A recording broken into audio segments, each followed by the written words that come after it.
Welcome to the Slop Farm. Enjoy the video. In this video, I will explain how to file unemployment for self-employed individuals. First, understand that eligibility rules differ significantly by state, so checking your local Department of Labor website is crucial. Generally, you must show a substantial reduction in your self-employment work or income due to economic factors. Some programs may require you to have met a minimum earnings threshold, for example, earning at least $2,500 in the past year, to qualify for assistance. Once you've confirmed your eligibility, the next step is to apply. You'll typically do this online via your state's unemployment agency website.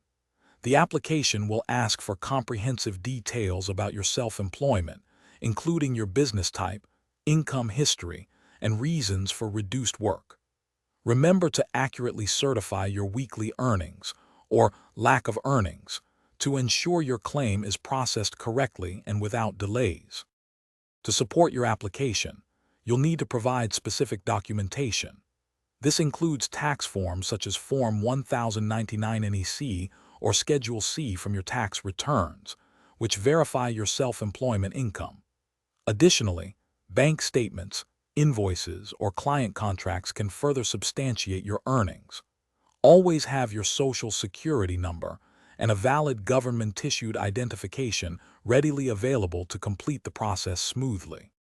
After your application is approved, benefits are usually disbursed weekly, either through direct deposit or a state-issued debit card. It's vital to continue certifying your eligibility on a regular basis, often weekly or bi-weekly, to keep receiving payments.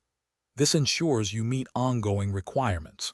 Also, for a smarter home, check out the Shark AI Ultra Robot Vacuum. You can find a link to this and other great deals in the description below. Thanks for watching. Consider subscribing if we helped you today.